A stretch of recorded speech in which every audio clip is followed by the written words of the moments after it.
Hello students, আমি শ্যামসুন্দর মিশ্রা। 2018 সালের যে পিএসসির পরীক্ষা হয়েছিল সেখানে র্যাঙ্ক 7 পেয়েছিলাম। Presently I M A WBCS executive posted as DMDC, deputy magistrate and deputy collector at Jhargram. আজকে আমরা এই ভিডিওটা করছি কেন কি লাস্ট কয়েকটা ভিডিও করার জন্য করার পরে যেটা একটা ফিডব্যাক পেয়েছিলাম যে lots of you are asking for descriptive paper, that compulsory paper, যেটা বেঙ্গলি আর ইংলিশে কীভাবে সেখানে আনসারগুলো করতে হবে আর কীভাবে মার্কসগুলো ম্যাক্সিমাইজ করা যেতে পারে। এই ডিসকাশনে আমরা একটু ছোট্ট ভিডিও করব যেখানে আমরা কথা বলবো যে জিনিসগুলো কী কী পড়তে হবে, কী দেখতে হবে। তারপর থেকে আমরা মানে কি একটা দুটো পেপার সলভ করব, সেখানে আমরা বুঝতে পারবো কি জিনিসগুলো কত ইজি, কত সোজা। এই পরীক্ষা নিয়ে মানে কি ডিসক্রিপটিভ পরীক্ষা নিয়ে যেটা মেন্সের পেপারগুলো আছে, কম্পালসারি পেপার 1 অ্যান্ড 2। 1-এ আমরা বেঙ্গলি পেপার লিখি, আর কয়েকজন হিন্দি, নেপালি, সান্থালি, উর্দু সবগুলো অপশন আছে। আর পেপার 2 যেটা আমরা ইংলিশে লিখি। দুটো কথা বলার খুবই দরকার সেখানে, যে সবার থেকে প্রথম আমি সবাইকে রিকোয়েস্ট করব, যারা এই পরীক্ষা নিয়ে প্রস্তুতি নিচ্ছ, যারা এই পরীক্ষা লিখছো বা প্ল্যান করেছো যে লিখবে, kindly go through the PSC website, download the paper. তুমি এটা কখনো মনে রাখবে না যে এই পেপারটা পিএসসির পরীক্ষার পেপার একটা, হ্যাঁ। Just consider this paper as your class 10 paper. তুমি মাধ্যমিক পাস করেছো, উচ্চ মাধ্যমিক পাস করেছো বা পাস করছো বা পড়ছো এখন। তুমি যখন এই পেপারটা দেখবে, পেপারের যে উপরে যে হেডিংটা লেখা আছে কি মানে কি, আমি পেপারটা যদি খুলি ওখানে লেখা আছে, পরীক্ষার নাম কিছু লেখা নেই, লেখা আছে যে English letter writing, drafting of report, precis writing, then composition and translation. এবার সবার থেকে আগে যেটা খুবই ইম্পর্টেন্ট, যে তোমাকে মনে করে নিতে হবে কি this is very simple paper, there is nothing to worry about. কিছু চিন্তা ভাবনা করার কোনো দরকার নেই। মাধ্যমিক, উচ্চ মাধ্যমিক আমরা পাস যারা করে এসেছি তারা এই পেপারটা খুবই সহজভাবে লিখে আসতে পারবে। আমি এই কথাটা বলছি, হয়তো তোমরা বিশ্বাস করবে না, কিন্তু before writing the mains examination even I have not gone through the paper. আমি পেপারটাও দেখিনি। অনেকেই এরকম আছে, অনেকেই ভালো ভালো লোকজন আছে যারা খুব একটা চাপ নেয় না এটা, কিন্তু নিশ্চয়ই এটা যদি নিয়ে প্রিপারেশন করা যেত তাহলে আমাদের মার্কসটাও আমরা একটু আর ম্যাক্সিমাইজ করতে পারতাম। ডেফিনেটলি এখানে স্কোপ আছে, আমি সেটা এক্সাম্পল দিচ্ছি না যে তোমরা দেখবে না। আমি যেটা বলছি সবাইকে, যে সবার থেকে আগে পেপারটা 2-3 বছরের পেপার ডাউনলোড করো, হ্যাঁ, particularly English and Bengali paper. এই পেপারটা একবার দেখো। এবার তোমরা যখন দেখবে, তোমরা চেষ্টা করো দেখার যে এরকম কী আছে যেটা তোমরা জানো না। আমি মনে করি না কি ফরম্যাট ছাড়া, মানে একটা ফরম্যাটিং জানা ছাড়া আর কিছু আছে যেটা তুমি এক্সট্রা সাপ্লিমেন্টারি চাইছো from seniors or the people who are guiding for the examination. এরকম কিছুই নতুন জিনিস নেই। যেরকম যদি আমরা কোশ্চেন নাম্বার 1 যদি দেখি, ইংলিশে যেটা লেখা আছে যে write a letter to the manager of A theatre enquiring about showing A movie to the children of A school in afternoon. এটা একটা লেটার বলছে লিখতে, সেখানে 150 ওয়ার্ডস বলে দিয়েছে, আর একটা ইনস্ট্রাকশন দিয়েছে তুমি তোমার নাম লিখবে না, যেহেতু it's a matter of secrecy. So you will have to write A B C, এরকম ইউজ করে তোমাকে তোমার নাম আর অ্যাড্রেসে কিছু একটা দেবে। এবার বলো, এই কোশ্চেনের আনসারে লিখতে গেলে 150 ওয়ার্ডসে বলেছে, কিছুই নেই এখানে। তোমাকে যেটা জানতে হবে, যেটা হয়তো খুবই ইম্পর্ট্যান্ট, জাস্ট একটা ফরম্যাটে কি, টুতে আমরা অ্যাড্রেস করব, যেই থিয়েটারের ম্যানেজারকে লিখছো, টু দ্য ম্যানেজার অমুক থিয়েটার, তার অ্যাড্রেস দিয়ে দিলে, হ্যাঁ। তারপর এখানে সাবজেক্ট লিখলে, then you write the body লিখলে, সেখানে তুমি কি বলতে চাইছো তোমার বক্তব্যটা লিখলে, দেন একটা প্যারাগ্রাফ লিখলে যেখানে তুমি ওকে একটা থ্যাংক ইউ বললে, তারপরে তুমি তোমার লাইক থ্যাংক ইউ বলে একটা, then you end the things, তোমার নাম তোমার অ্যাড্রেস লিখে এন্ড করলে, তার দিকে তুমি একটা ডেট দিলে এখানে। এবার লেটার লেখার একটা ফর্ম্যাট এটা হলো, অনেক ধরনের ফর্ম্যাট হতে পারে। একটা কি হয়, উপরে যাকে লিখছি তাকে টু লিখলাম, দেন ফ্রম লিখলাম, তারপর কন্টেন্ট লিখলাম। অনেক সময় কি হয়, অফিসিয়াল লেটারে বা অন্য ধরনের লেটারে যখন আমরা দেখি, প্রথমে ফ্রম থাকে, তারপর টু থাকে, দেন কন্টেন্ট লিখি আমরা। তাই এই যে প্রথম কোশ্চেনটা, সেখানে ফর্ম্যাটটাই একটা ইম্পর্টেন্ট। আমরা একটা ভিডিও করব যেখানে আমরা 2-4টে লেটার লিখে দেখাবো কি ফর্ম্যাট কীরকম হলে খুব ভালো হয়, আর কন্টেন্টটা কত হলে ভালো হয়। 150 ওয়ার্ডে কী করে খুব সুন্দরভাবে প্রিসাইজভাবে আমরা লেটার লিখে 3-4টে স্যাম্পল লিখে আমরা প্রেজেন্ট করব, সেটা দেখে তোমরা প্র্যাকটিস করবে। আর আমি আবার বলবো সেটাই, কোশ্চেনটা মনে করবে না তুমি ডাব্লিউবিসিএসের এক্সিকিউটিভে তুমি কোশ্চেন অ্যাটেম্প্ট করছো। Just think you are attempting a paper of class 10 or 12, হ্যাঁ। তারপরে তুমি দেখবে এই পেপারে এরকম কিছু নেই যেটা তোমরা জানো না।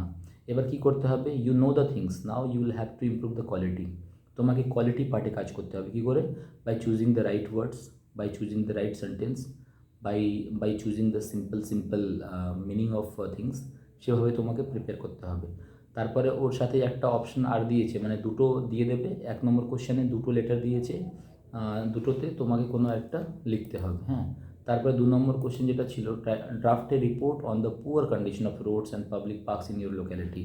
আমরা সবাই জানি কি আমাদের পাড়ায়, আমাদের আশেপাশে যে রাস্তাটা আছে বা যা পাবলিক পার্ক আছে তার কী অবস্থা, অনেক সময় খুব মানে বাজে অবস্থায় থাকে। সেটা নিয়ে তুমি পার্সোনালি তুমি যে জিনিসগুলো ফিল করছো, তুমি যেটা জানো কি কিছু সমস্যা ফিল হয়, ওয়াটার লগিং হয়ে যাচ্ছে, অ্যাক্সিডেন্ট হয়ে যাচ্ছে, বাচ্চারা পড়ে যাচ্ছে, দেন গাড়ি সাইকেল যেগুলো যাচ্ছে তার টায়ার্সের লাইফ কম হয়ে যাচ্ছে, অনেকগুলো যে ইস্যুগুলো আছে, সেই ইস্যুগুলো নিয়ে তোমরা একটা রিপোর্ট লিখলে, হ্যাঁ। সেই রিপোর্ট যেহেতু 40 মার্কসের দিয়েছে, তুমি 250-300 ওয়ার্ডে, 350 ওয়ার্ডে তুমি যেরকম পারবে লিখবে। অনেক সময় এই কোশ্চেনে অনেকেই জিজ্ঞেস করে কি স্যার আমরা কত ওয়ার্ডস লিখব। দেখো, কোনো পরীক্ষায় যেরকম নর্মালি, যেরকম আমি ইউপিএসসির এক্সাম্পল দিচ্ছি, ইউপিএসসির মেন্সের পরীক্ষায় যেটা আমরা 20টা কোশ্চেন পেতাম আর 250 মার্কসের কোশ্চেন পেপার থাকতো, সেখানে ভেবে নাও 12.5 নম্বর করে একটা কোশ্চেন থাকতো, সেখানে আমরা 250 ওয়ার্ড লিখতাম, ঠিক আছে, এরকমভাবে। তো মানে কি ফর 250 ওয়ার্ডস, ফর 12.5 মার্কস 250 ওয়ার্ডস লিখতাম। তুমি যেহেতু এখানে 40 মার্কস আছে, কিন্তু এটা একটা descriptive and compulsory language paper, তুমি 300 থেকে 350 ওয়ার্ডস লিখলে I personally feel it's sufficient. হয়তো অন্য কেউ তোমাকে অ্যাডভাইস করতে পারে তুমি আরও লিখতে পারো, কিন্তু it is up to the satisfaction level of yours. কেন কি যারা এক্সামিনার যারা কোশ্চেন পেপার চেক করেন, ওনারা কিছু খুব স্পেসিফাই বলেন না, আর যেহেতু এখানে নাম্বার অফ ওয়ার্ডস লিমিট কিছু বলার নেই, তোমার যখনই মনে হবে কি হ্যাঁ আমি সাফিসিয়েন্ট লিখেছি, তুমি সেখানে এন্ড করতে পারো। But minimum you should write 250 to 350 words, তার থেকে কম লিখলে খুব একটা ভালো হবে না। যেহেতু প্রথম কোশ্চেনে আমরা দেখেছিলাম ওখানে একটা word letter number of words limited করে দিয়েছিল 150, তার মানে আমাদেরকে ওর ভিতরেই করতে হবে। এবার এটাও মানে না যে 150 is a sacrosanct numbers, you can go up to 160, 170, you can be within 130, 140, so you can have flexibility. এরকম কিছু নেই যে তোমাকে এতই রাখতে হবে, সেরকম কিছুই নেই। দেন তারপরে যদি আমরা 3rd নম্বর কোশ্চেন দেখি, ওখানে আছে কি write a composition on any of the following topics. 3টে টপিক আছে, তার উপর তোমাকে একটা কম্পোজিশন লিখতে হলো। আমরা করি, আমরা ক্লাস 6-7 থেকেই অনেক সময় লিখি, আর আমরা জানি কি কত সুন্দরভাবে কত ভালোভাবে লিখতে পারি আমরা। যাদের কষ্ট হচ্ছে লিখতে তারা বাংলায় লেখো, বাংলায় লিখে জিনিসটাকে ইংলিশে ট্রান্সলেট করে নাও আস্তে আস্তে করে।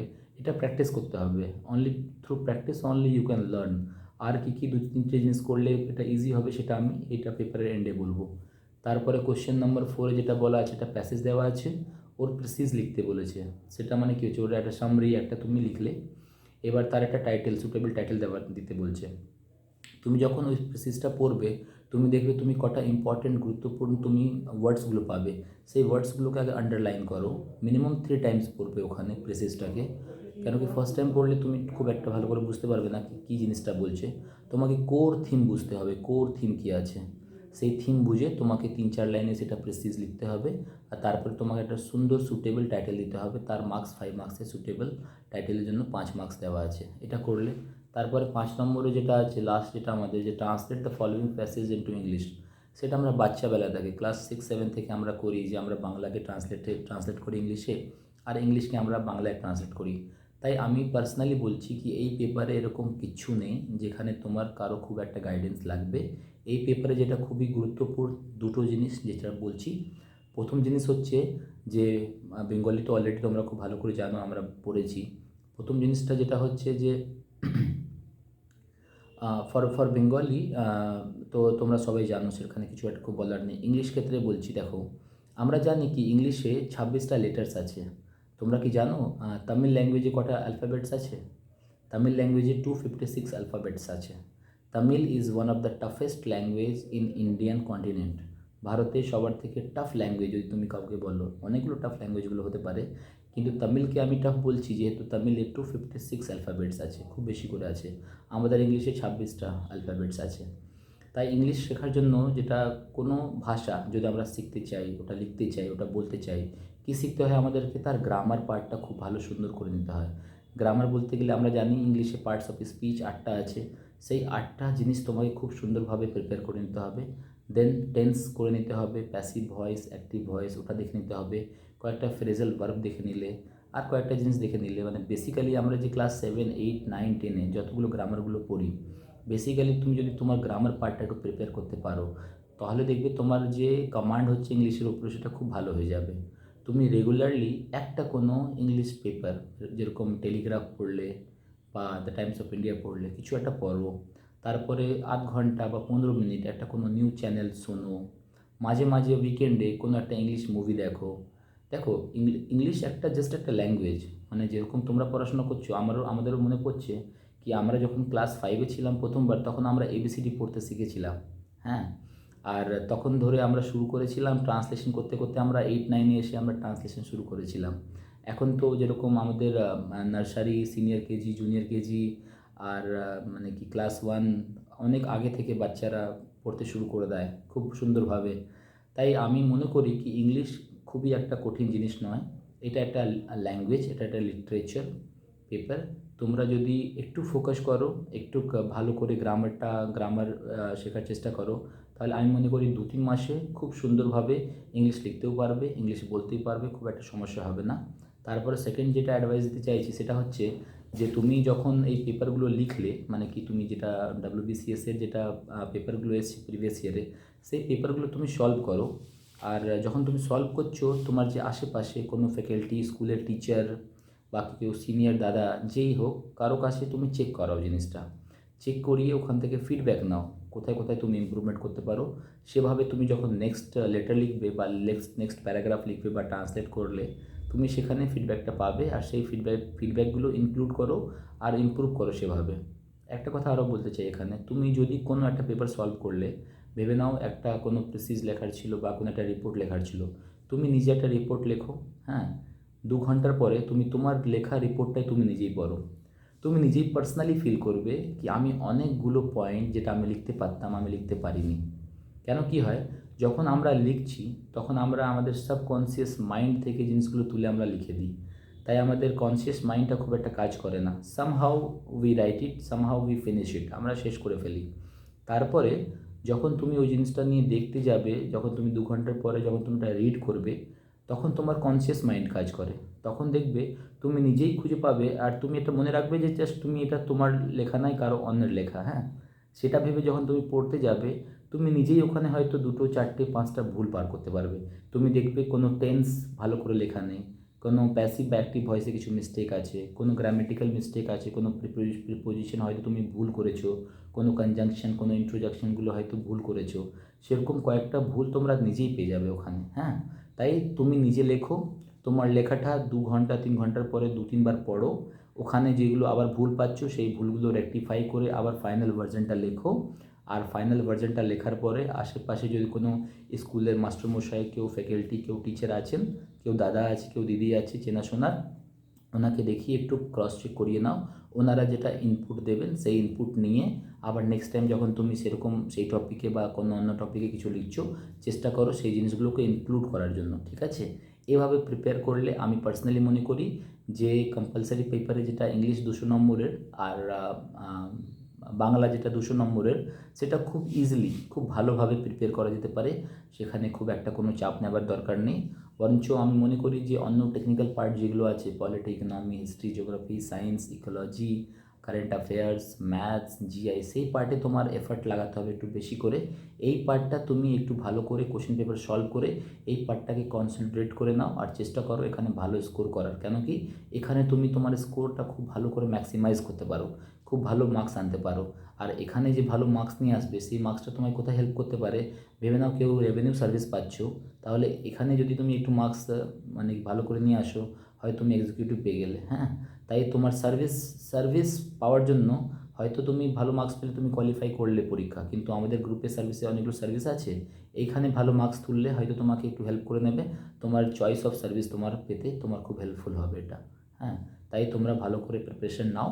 আর আমরা কয়েকটা পেপার সলভ করব, সেই স্যাম্পলগুলো নিয়ে আমরা ডিসকাস করব, কীভাবে লেখা হয়েছে, তার ফরম্যাটিংটা কী, সেটা নিয়ে আমরা ফিউচারে এইগুলো আসবো। ওকে, থ্যাংক ইউ সো মাচ। যদি তোমাদের এই ভিডিওগুলো ভালো লাগে, then subscribe my channel. I will be making many such videos which will be useful for you to prepare for WBCS and other competitive examinations. and if you have any query related to examination, you can post all of your queries in the comment section. I'll try to answer each and every query, and when time permits I will try to make the videos. Okay, thank you.